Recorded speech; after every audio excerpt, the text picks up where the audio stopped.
अस्सलाम वालेकुम। मेरे चैनल भूत नगर में आप सबको खुश आमदीद। आइए बढ़ते हैं आज की एक पुरअसरार और रोंगटे खड़े कर देने वाली स्टोरी की जानिब, जिसका नाम है पूनिया चलावा। स्कॉटलैंड के नवाही गांव में आज हम लोग अपने दादी के घर रुके जा रहे थे। दादी की हालत खासे दिनों से काफी खस्ता चल रही थी, लिहाजा मेरे पापा ने बोला कि हमें इस वक्त दादी के पास होना चाहिए। वैसे भी दिसंबर चल रहा था, न्यू ईयर लगने वाला था। ये 1982 की बात है जब हम स्कॉटलैंड के उस नवाही गांव की जानिब रवाना हो गए थे। मेरी उम्र उस वक्त 8 साल की थी। मैं अपने घर में इकलौती ही बेटी थी अभी तक, और हमारे घर में मेहमान नहीं आए थे, लिहाजा मैं अपने घर में अपनी राजधानी के साथ रहती थी। मेरे पापा मार्क, मेरी मदर इज़ाबेल और मेरा नाम सैरा है। सफर बहुत खुशगवार था, चारों तरफ हरियाली ही हरियाली थी। स्कॉटलैंड का शहर अबूर कर लेने के बाद जब हम गांव के अंदर एंटर हुए, मेरी खुशी का कोई ठिकाना न था। दूर दराज मुझे भैंसे गाय नजर आती और फार्मर्स नजर आते। जिस किसी भी फार्मर की नजर मेरे पापा पर पड़ती, दूर से आवाज आती, मार्क, अपनी अम्मी से मिलने आए हो? होपफुली अच्छे दिन गुजरेंगे। और तुम कैसे हो? तुम्हारी बेगम और तुम्हारी बेटी कैसी है? मेरे पापा सबको जवाब देते थे। पहुंचते पहुंचते शाम हो गई थी। शाम होते ही पूरे गांव में खौफनाक सा सन्नाटा छा गया। दादी वाकई में बहुत बीमार थीं। दादी के पास 2 सर्वेंट्स थे जो दादी का बहुत ख्याल रखते थे और उनको टाइम पर पैसे भी मिल जाया करते जो कि मेरे पापा मार्क देते थे। दूर से आती हुई रात के वक्त खौफनाक आवाजों ने मेरे तो रोंगटे खड़े कर दिए। मैं दादी के अंदर जा घुसी। दादू दादू, ग्रैनी ग्रैनी उठे ना, देखें कितनी भयानक भयानक आवाजें आ रही हैं। मुझे नींद नहीं आ रही ग्रैनी, आप मुझे अपने पास सुला लीजिए। ग्रैनी वाकई में आज थोड़ी सी खौफजदा थी। ये भेड़ियों के रोने की आवाज थी।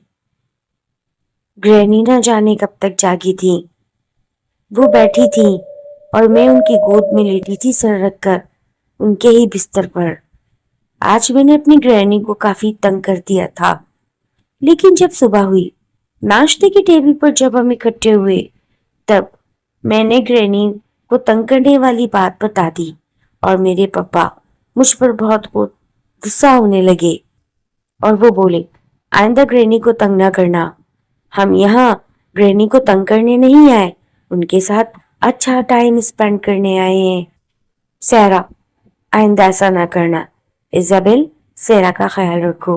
अगर बेटा आपको रात को डर लगे, ग्रैनी की तरफ नहीं जाना, हमारे रूम में आ जाना। ठीक है मम्मा पापा, आई एम सॉरी। ग्रैनी वहीं पर ही गुस्सा हो गई। कैसी बात करते हो तुम मार्क? अगर सैरा मेरे पास आ गई तो इसमें बुराई क्या है? आफ्टर ऑल तुम लोग 3 से 4 साल बाद यहाँ आ रहे हो, और वो भी सिर्फ और सिर्फ मेरी बीमारी को सुनकर, वरना तुम मार्क अपनी शक्ल मुझे दिखा ही ना दो। ग्रैनी भी आग बबूला हो गई थी। खबरदार आइंदा सायरा को डांटा। उन्होंने सायरा को हक किया और मजे से उसको नाश्ता कराने लगी। आहिस्ता आहिस्ता चंद दिन गुजरे। दादी की तबीयत खासी संभलने लगी थी। समझ आता है, अकेले रहने से तो इंसान बदजन, बेजार और फिर बीमार ही रहने लगता है। मम्मा, आप हमारे साथ शहर क्यों नहीं चलती? इज़ाबेल ने बोला। नहीं बेटा, तुम दोनों जॉब करते हो और मेरे घर पर रहने से सैरा की प्रोग्रेस पे फर्क पड़ सकता है। मम्मा, आपके घर रहने से सैरा की प्रोग्रेस अच्छी होगी। आप प्लीज ये जगह छोड़ क्यों नहीं देती? अब यहाँ क्या रखा है? हमारे पापा तो यहाँ से गुजर चुके हैं और बस मैं हूँ, तो आपने मुझे खुद ही शहर भेजा था पढ़ने के लिए और फिर मैंने वहीं शादी कर ली, और अब देखो मेरी शादी को 10 साल हो गए हैं, लेकिन मजाल है कभी आपने मेरे साथ शहर का रुख किया हो। باتیں چل رہی تھیں اور ساتھ میں کچھ اسنیکس چل رہے تھے۔ اچانک پھر سے بھیڑیوں کی خوفناک آوازیں آنے لگیں۔ مما، کیا یہاں بھیڑیے آ گئے ہیں علاقے میں جو رات کو دور دراز سے اتنی بھیانک آوازیں آتی ہیں؟ بیٹا، سنا ہے یہ جو 7 جنگل ہے وہاں کچھ اچلاوا آ گیا ہے، اور وہ اچلاوا روپ بدل بدل کر انسان کو تنگ کرتا ہے، اور اگر وہ کسی کو مار گراتا ہے تو بھیڑیے روتے ہیں، اور پھر کیا؟ اور پھر اچلاوا اپنا اگلا شکار کرتا ہے۔ مما، ایسا کب سے چل رہا ہے؟ بیٹا، عرصہ دراز سے، لیکن مجھے کیوں نہیں یاد؟ تمہیں یاد رکھنے کے لیے یہاں رہنا ضروری تھا۔ تمہیں تو یہ گاؤں چھوڑے ہوئے تقریباً 15 سال ہو چکے ہیں۔ اب 15 سال میں کیا کچھ بدل گیا؟ جب تک تمہاری شادی نہیں ہوئی تھی تم چکر لگا لیا کرتے تھے، اور کبھی ایسا ہوا نہیں جب تک تم گھر رکتے، اور تم آتے ہی کتنا لمبا تھے، صرف ویکینڈ پر ہی تو آتے تھے، اس میں تم سوتے، میرے ساتھ ٹائم سپینڈ کرتے اور چلے جاتے۔ تو یہ سب کیا ہے؟ یہ سب باتیں چل رہی تھی کہ اچانک صحرا بستر میں دبک گئی۔ گرینی، مجھے ڈر لگ رہا ہے، دیکھیں کتنی زور زور سے بھیڑیے رو رہے ہیں۔ پاپا، واپس چلو، مجھے یہاں نہیں رہنا، اتنا خوفناک گاؤں، اتنا خوفناک جنگل۔ بیٹا، یہ کافی ٹائم سے چل رہا ہے، تو مما کہ گاؤں والے کیسے سروائیو کر رہے؟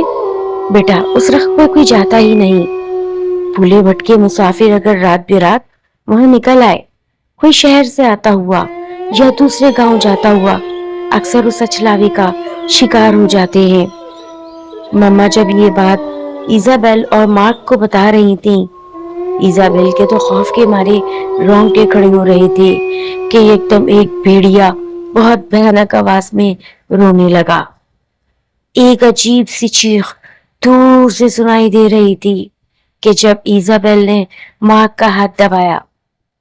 مما، یہ سب کچھ آپ بیٹا پورا گاؤں سہتا ہے، میں ہی اکیلی نہیں سہتی، لیکن چلو، تم کون سا رات کو وہاں نکل رہے ہو؟ شام ہوتے ہی تم لوگ تو گھر ہوتے ہو، تم تو صرف میرے پاس مجھ سے ملنے آئے ہو نا، بس کبھی بھولے سے کھیتوں میں یا کھیتوں کو کراس کرتے ہوئے اس جنگل کی طرف مت جانا، پتا ہے بیٹا وہ کسی کی بھی شکل لے لیتا ہے اور وہی آواز وہی کت کاٹ بنا لیتا ہے، اس نے بڑے بڑے لوگ مار گرائے ہیں۔ بس بیٹا خیال سے جانا، تم یہاں 8-10 دن اور ہو، اپنا ٹائم میرے ساتھ اچھا سا اسپینڈ کرو۔ مما، نہیں، اٹس انف، اب میں آپ کو اپنے ساتھ ہی لے کر جاؤں گا۔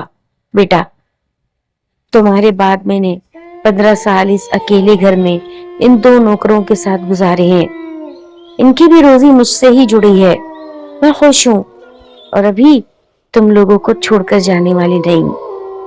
تم لوگ گاڈ سے دعا کرو گے تو میں جلدی صحت مند ہو جاؤں گی، اور ویسے بھی تم نے دیکھا ہے میں کتنی اچھی ہو گئی ہوں۔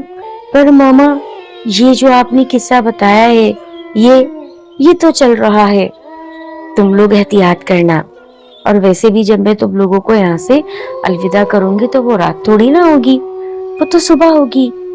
یہ خونی اچلاوا نہ جانے کب تک یہ خونی کھیل کھیلتا رہے گا۔ تو مما، بھیڑیے اس چیز کے بارے میں واضح بتاتے ہیں؟ ہاں بیٹا، وہ بھی اس شکار کا حصہ ہیں، کیونکہ بچا کچا ماس بھیڑیے ہی تو کھاتے ہیں۔ پر میں نے تو سنا ہے بھیڑیے کسی کا مردہ شکار نہیں کھاتے۔ بیٹا، وہ اچلاوا ہے، وہ کچھ بھی کر سکتا ہے، کیا خبر بھیڑیے کا روپ لے کر ہی شکار کرتا ہو، جبھی تو یہ سارے بھیڑیے رو کر ایک دوسرے کو بلاتے ہیں۔ ارے ہاں، یہ بھی تو سوچنے کی بات ہے، ایک بھیڑیا دوسرے بھیڑیے کو آواز دیتا ہے۔ ہاں، اچانک پھر سے آواز آئی تھی اور رات گہری ہونے لگی تھی۔ Listeners, I hope that you will like this story. Please don't forget to subscribe this channel بھوت نگر۔